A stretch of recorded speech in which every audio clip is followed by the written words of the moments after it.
After the case 1 of in vivo fertilization, now we will discuss the case 2 where the fertilization cannot occur within the female body. So the case 2,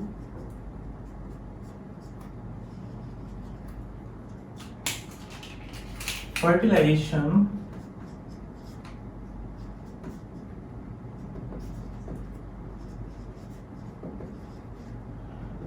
cannot occur within the female's body.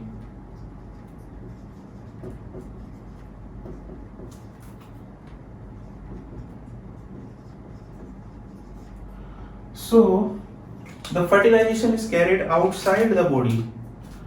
So the fertilization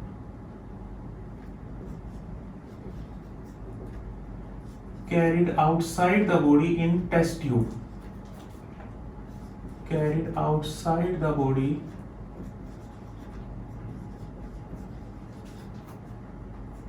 in test tube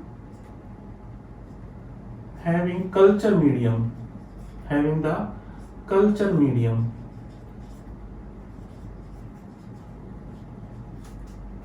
So this fertilization outside the body in test tube is called as the test tube baby or the in vitro fertilization. It is termed as in vitro fertilization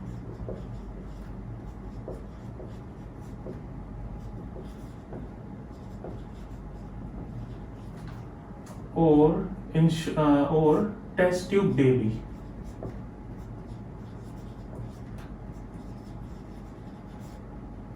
In short, is in vitro fertilization is abbreviated as the IVF. IVF. So now comes to the causes. Why does the fertilization cannot occur within the female body?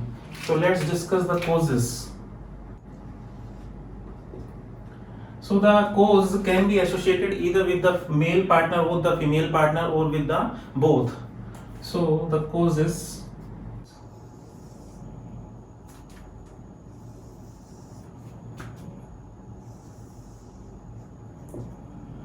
Here the causes so can be associated with the male partner, disorders of the reproductive disorders.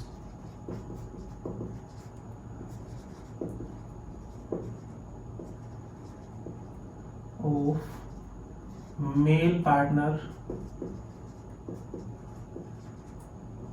or the reproductive disorders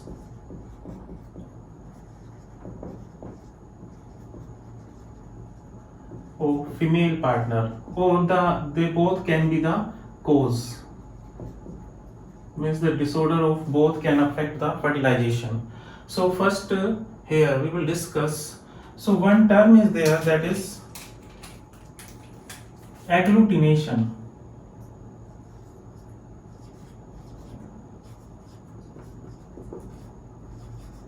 Agglutination.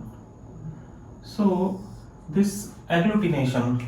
So suppose this is the ova and this is the sperm. So over the surface of the ova, the species specific glycoprotein, that is fertilizin is present, and over the sperm the glycoprotein anti-fertilizin is present. So this fertilizin and anti-fertilizin, when they comes in contact, this species specific fertilizin and anti-fertilizin makes them clumping together. So this is termed as the agglutination. But due to some biochemical factor, sometimes this species specific recognition of ova and sperm due to the fertilizin and anti-fertilizin glycoprotein do not occurs. So this clumping cannot take place and the agglutination will not occurs. These glycoproteins are species specific, means the sperm of a dog cannot fertilize the ova of the cat. So the agglutination here cannot occurs. This agglutination cannot takes place due to the non-recognition of fertilizing and anti-fertilizing. So this cannot occur because fertilizing and anti-fertilizing do not recognize.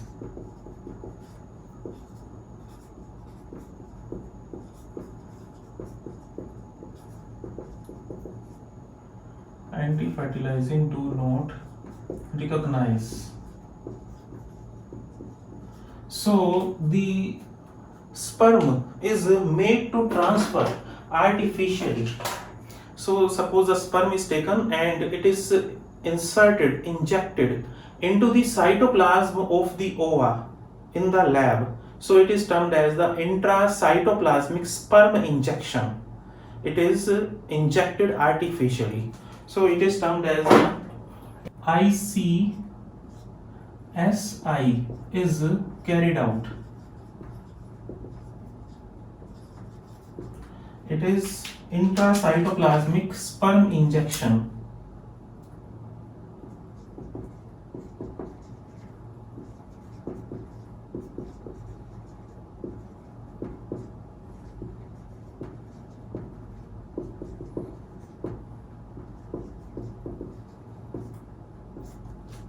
So this is performed. Now the another factor is the capacitation.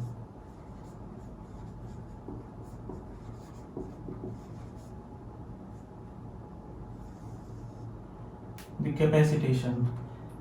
capacitation is the penultimate step in the sperm maturation and is required to make them competent to fertilize an ova into the ampulla of the fallopian tube. So this capacitation occurs into the ampulla. So capacitation in ampulla. But due to some biochemical reason, suppose this capacitation cannot occurs. So the capacitation if cannot occurs due to some disorders, reproductive disorder similar to this agglutination, here it is a fertilizing and anti-fertilizing also do not recognize one another due to some biochemical reason. So also the capacitation where the sperm maturation cannot take place and it is not able to competent, it is not able to capable to fertilize the ova. So the capacitation is absent even if the ova is normal. So due to this absence of capacitation, the fertilization cannot take place within the female body. Then STD, sexually transmitted disease. Sexually transmitted disease. The male partner and the female partner both having the STD, or only the female is having the STD, because the baby receives the sexually transmitted disease from the mothers too. So here it is the male partner. If the both partners or the female is having the STD, then the fertilization cannot occur. Either the both partners or only female. So the fertilization is carried outside the body. Now comes to the disorders associated with the female partners. So one is the, suppose ovulation is absent. Ovulation is absent due to the blockage of the ostium of the fimbriae or the highly thick ovary wall. So ovulation can be absent.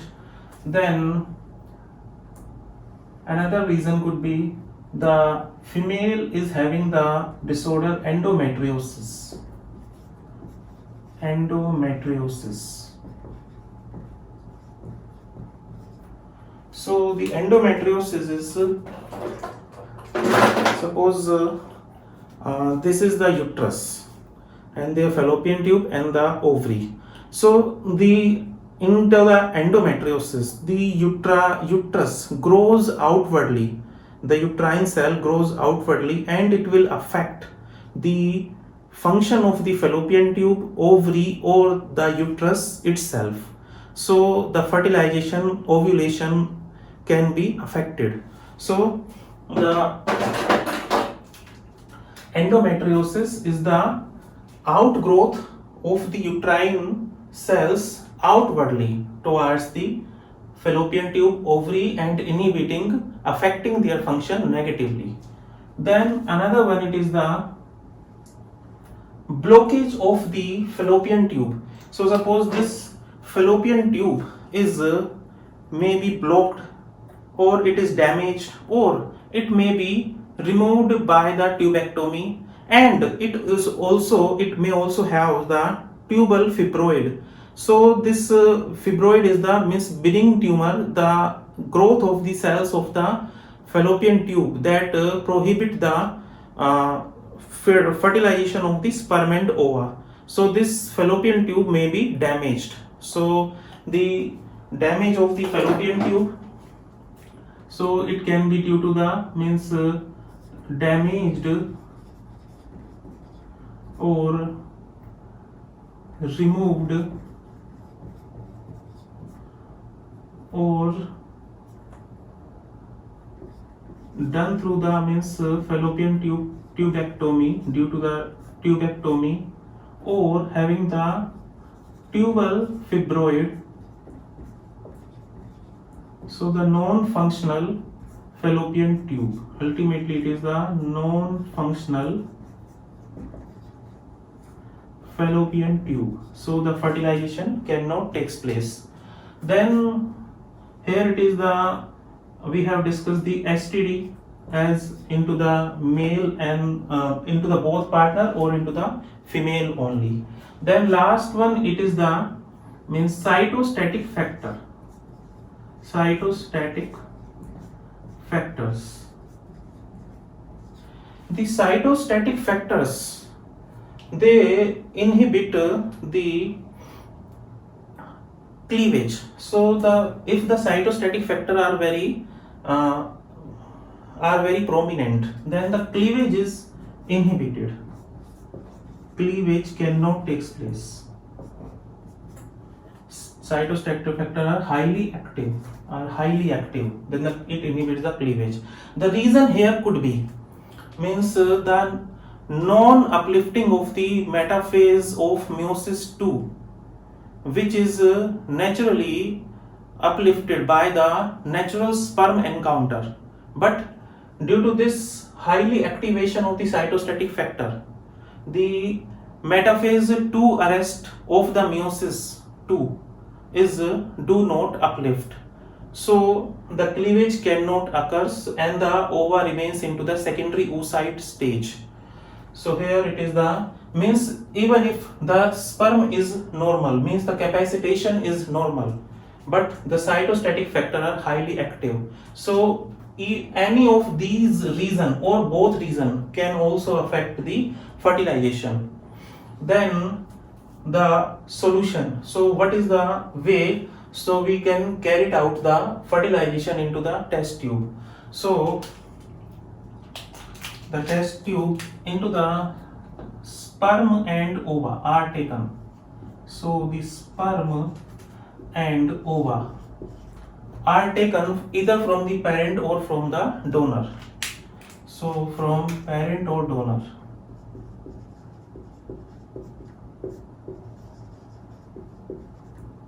The sperm and ova, or they are taken out. Then they are made to fuse into the test tube. Fusion in test tube.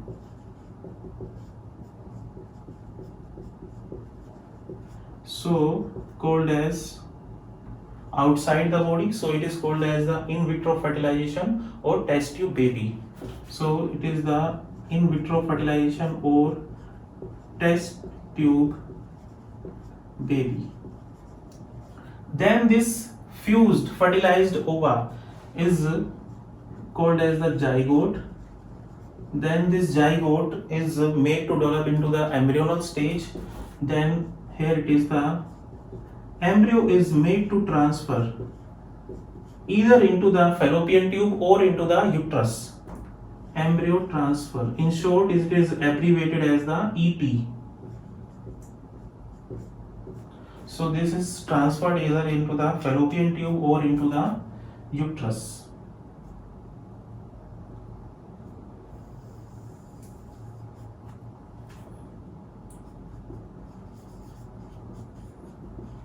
Fallopian tube or uterus.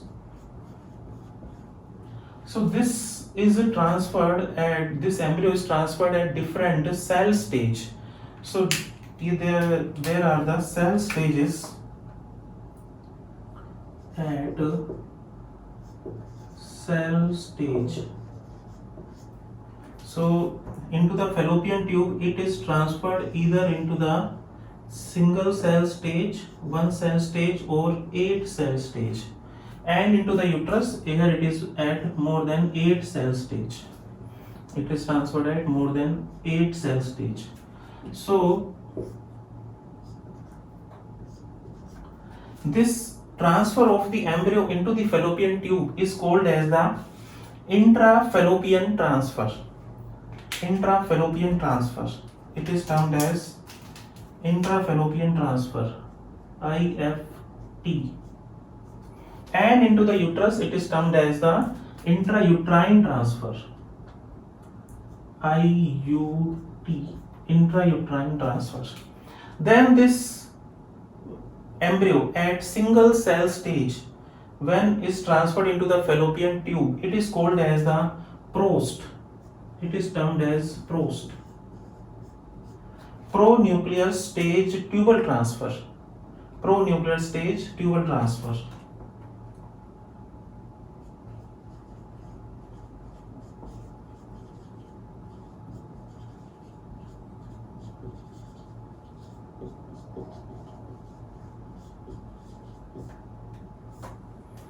At 8 cell stage it is termed as the GIFT, zygote intrafallopian transfer. Into the in vivo fertilization we have studied the GIFT, that is the gamete intrafallopian transfer. Here it is the GIFT, zygote intrafallopian transfer. So it is transferred at the 8 cell stage into the fallopian tube. So into the uterus it is termed as the intrauterine transfer. Then into the in vivo fertilization we have studied over there, it is the intrauterine insemination. So it is intrauterine transfer. This pronuclear stage tubal transfer. What is pronuclei here? So suppose this is the sperm and this is the ova cell. So these are their nuclei. Nuclei of the ova and the nuclei of the sperm. As the sperm approaches the ova, so after the fusion of the sperm and the ova cell, suppose this is the fused cell and it contains the nuclei of the sperm and the nuclei of the ova. So the stage of the cell, fused cell, where the intact nucleus of the sperm and the nucleus of the ova is present, means the nucleus of the sperm and the ova are present within the single cell, but their genetic material has not get fused. This stage of the nuclei is called as the pronuclei. So these are the pronuclei of the ova and the sperm. This is up to this stage is development is carried out into the test tube. Then after it is transferred into the fallopian tube into the PROST. So it is called as the pronuclear stage tubal transfer. Now the test tube baby, here it doesn't means that the baby is developed inside the test tube. The fertilization is carried out inside the test tube. Then after at a particular cell stage, it is transferred into the fallopian tube or the uterus. So it is called as the test tube baby or the in vitro fertilization. It is very important. It has been asked many times into the exam. So another point is in vitro fertilization. So zygote intrafallopian transfer, PROST, and the intrauterine transfer. These comes under the in vitro fertilization. We have studied that the gamete intrafallopian transfer, artificial insemination, and the intrauterine insemination. These comes under the in vivo fertilization into the case 1. So this is all about the in vitro fertilization. First test tube baby was developed into the England, that is the Louis Joy Brown. Just after the 3 months, the first test tube baby in India was developed, that is popularly called as the Durga. The details of the test tube baby you will find into the description box. So this in vitro fertilization has certain limitations and the drawbacks.